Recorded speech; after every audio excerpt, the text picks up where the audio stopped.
Hey, world history. Welcome to U4-L10, the fall of Rome, the rise of the Byzantine Empire. So, I know you're like, we're almost done with Rome. Some of you might be sad because Rome is an awesome topic to talk about. Some of you might be happy and you're like, let's move on. Either way, this is the end. So, your job, you're going to watch this ed puzzle answer the questions I will ask you in the video today that I just want you to answer in the ed puzzle will be in blue text. Important concepts will be in red text, so make sure you're following along with your study guide. Learning targets. Students can describe the key parts of the fall of Rome, describe the relationship between the rise of the Byzantine Empire and Christianity, and explain the ways in which Constantine influenced the spread of Christianity. So, we've been talking about the Roman Empire for quite a while now. Here is a map of the Roman Empire at its height.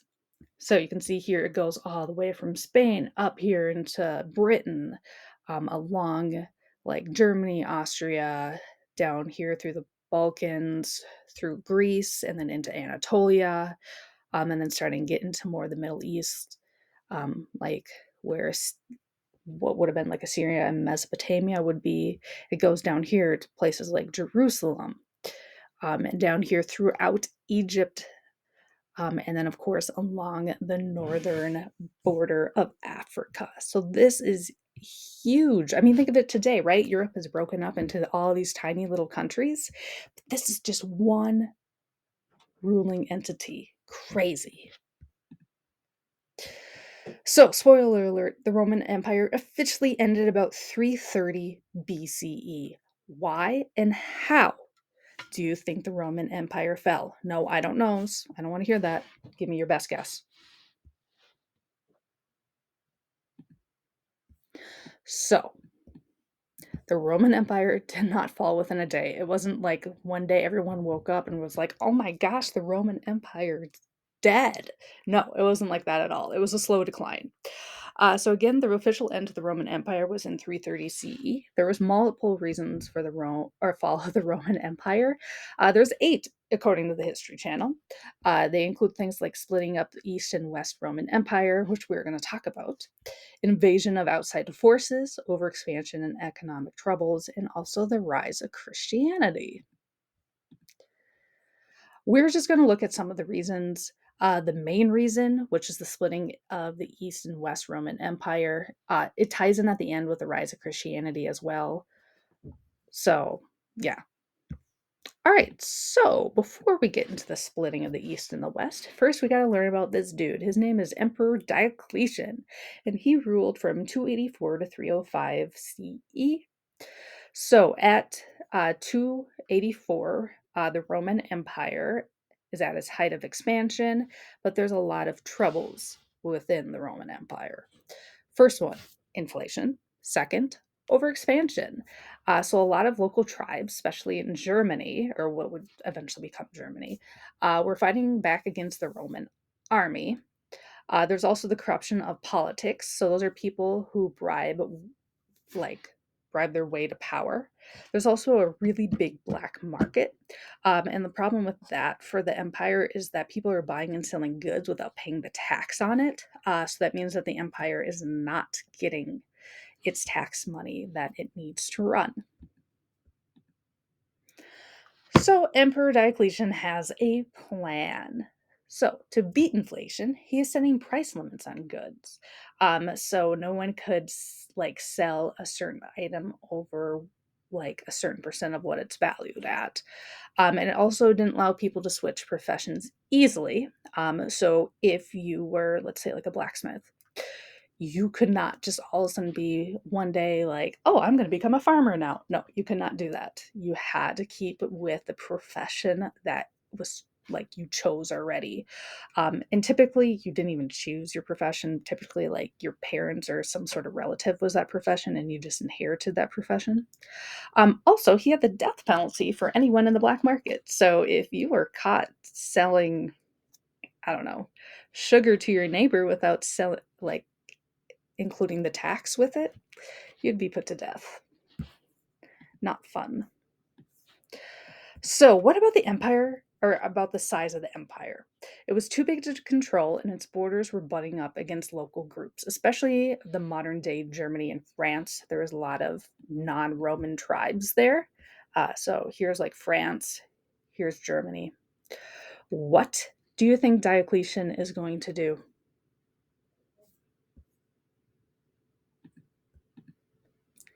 He ends up splitting the empire in half. So he splits the empire into west and east in 286 CE. So here is literally a map of the Roman Empire, like we've been seeing, right? And he just cuts it in half right here. That's it. So they become east and west, become two separate empires. Each of them would have their own emperor. The west would be ruled by Emperor Marcus Aurelius Valerius Maximianus, or Maximus for short. And the east would be ruled by Emperor Diocletian. So, under Diocletian and Maximus's rule, both shared the same religion, holiday, government structures, and Roman pride, etc. So, it was literally like two copies of the same empire. Uh, and they also both tolerated Christians, wasn't like they didn't embrace the Christian faith. They're just like, yeah, okay, they can stay, I guess. All right, so things are about to change. Diocletian retires in 305 CE, which is a huge accomplishment for not getting assassinated, because that's how most Roman empires, like, that's what happened to them. They just got assassinated. There's a brief political battle for Eastern Empire's throne. The winner is this dude. His name is Constantine. Here's a statue of him right here. From here on, the Eastern Roman Empire would be then called the Byzantine Empire. So, okay, ready? So we talked about, right, Eastern Empire had Diocletian. Diocletian retires. Constantine comes into power. He changes the name of the Eastern Empire to the Byzantine Empire. He still thought himself as Roman. He just simply changed the name of his empire. That's all Constantine did. Okay, so today the Catholic Church recognizes Emperor Constantine as a saint. Wait, I thought the Roman Empire hated Christians. So, how do you think Constantine became a saint? So, Emperor Constantine, who ruled from 306 to 337, was originally not a Christian. Constantine had a main goal, just one, and that was to reunite the Roman Empire under one emperor. He was like, screw you, Diocletian, I want to rule the entire Roman Empire. Um, yeah, great. It's totally like ready to foil Diocletian's like whole hard work. All right, so Constantine and the Byzantine army were battling the Western Roman army for control of the city of Rome and the entire empire in 312. It's called the Battle of Milvian. If you want to learn more about it, you can go Google it. But before the battle, Constantine saw the cross, which is a big Christian symbol, in the sky. And he promised to respect Christians if God helped him win the battle. So here's my next question. What do you think happened in the battle? Here's another artist rendition of it, by the way.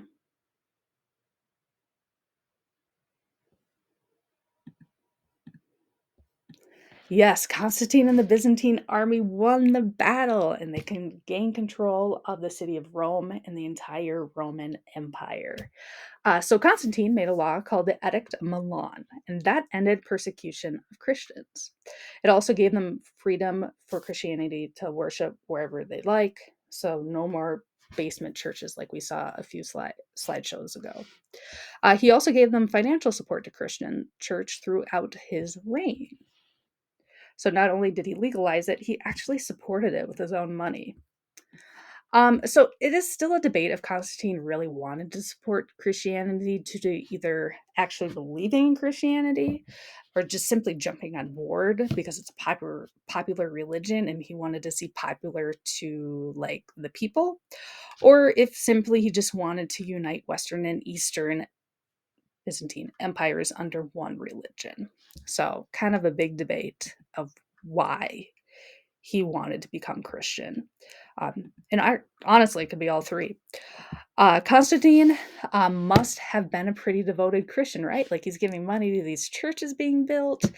He's making this like super popular among the Roman Empire, but he was actually not a devoted Christian. He wasn't baptized or converted to Christianity until he was on his deathbed in 337 CE. Why? That's a good question. So Constantine moved the capital of the empire away from Rome and into Constantinople. Today it's called Istanbul, Turkey. Here's a modern day picture of Istanbul, Turkey with some Roman architecture right here. So here's Constantinople right here. Okay, right. So here was the city of Rome. Moved the empire, or the empire's capital to Constantinople. Sorry. So what would be the advantage of having Constantinople be the Roman/Byzantine capital?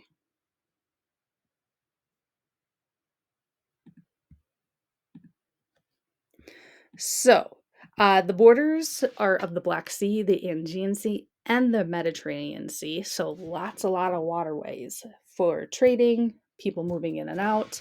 Also navy. And it's definitely more centered towards the middle of the Roman Empire. So instead of Rome, which was centered more in Europe, Constantinople would be centered in the middle between both Europe and Asia. So Constantinople, it becomes a flourishing city of trade, politics, and Christianity. There are building like aqueducts and also other art and architecture based off of like traditional Roman culture. Here's a picture of aqueducts today in Istanbul. Um, Constantine builds basilicas, which are these really large churches, and he also builds amphitheaters and other palaces. So Constantine's contributions to the church. Jeez, I just could not say that. Okay. So he used public funding for churches. He also allows the Christian priests, which are like the worship leaders and disciples, to travel Roman roads to convert others. He also proclaimed Sundays as a day of rest. He also excused clergy or Christian leaders from civic duty, pretty much being like, oh, if you were a priest or other Christian leader, you could not be drafted in the army to go to war. Constantine also tolerated other religions as well. It wasn't like Christianity had to be the only religion. He just made it like legal, and that just made it super popular. All but one Roman/Byzantine emperors were Christian after him, which is really interesting. So here's kind of like the hierarchy of like the early Christians and today like the Catholic Church. So like laity are the people, and then it goes deacons, priests, bishops, archbishops, cardinals, and then of course the Pope is number one. We'll talk a lot about popes later when we get into the Middle Ages. All right. He also did something called the First Council of Nicaea. So in 325, Constantine invited and hosted all the Christian bishops into one place. And this made the bishops decide on what exactly Christians believed. Beforehand, there were many interpretations because you got to remember, right? This is the Roman Empire we're talking about. We're talking all the way from Spain up into Britain, through Asia, into Northern Africa. People are going to have different thoughts about Christianity. So he wanted all the bishops to come together and be like, hey, we're going to make like one rule of like what Christians believe in. So they created something called the Nicene Creed. Here's what it says up here. And it declared the Holy Trinity, which is the Father, Son, and Holy Spirit. It declared Mary's role, which is to be Jesus's mom, and a lot of other things as well. If you want to read it, you can read it, but I'll skip it for now. So again, here is like a stucco painting of the Council of Nicaea. All right, so the Byzantine Empire lasted from 330 to 1453 CE. Whoa, That's a long time. So long, think of this. So we talked about, right, the three stages of the Roman Empire. We talked about like from the Roman Republic to the Roman state to the Roman Empire. That was all from 507 BCE to 330 CE. So that was 841 years. The Byzantine Empire, which came after the Roman Empire, was from 330 to 1453 CE. That is 1,123 years. So it lasted longer than the Roman Empire, which is so interesting.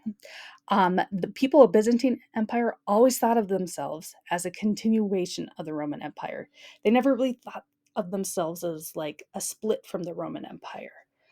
So they would call themselves Roman, even though they were technically in a whole different empire at that point. So just some other stuff I want you to know about the history of Christianity that's going to help us when we get into like Martin Luther, which will be, I don't know, that's a long ways down the road. I don't even know when that is right now. So one of the great schisms is one of the great events in Christianity that happened in 1054. That is where Christianity started breaking away off into different like sub branches of the religion. So beforehand, everyone was pretty much Roman Catholic, and then there was a great schism which broke away Roman Catholic and then into Eastern Orthodox.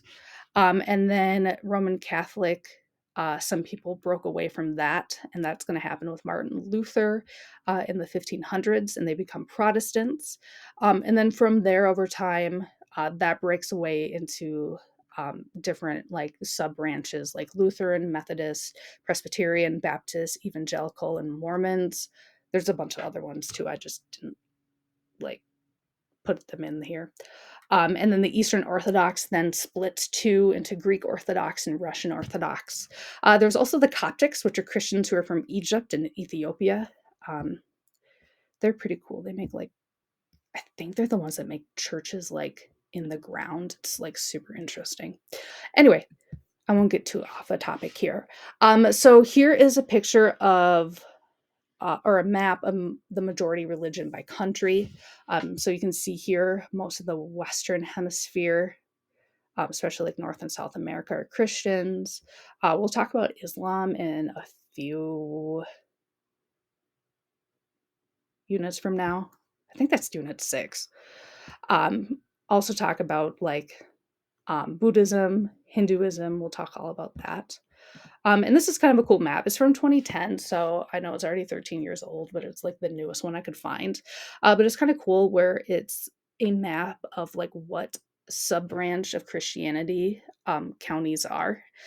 So you can see here in the South, wow, a lot of them are Southern Baptist.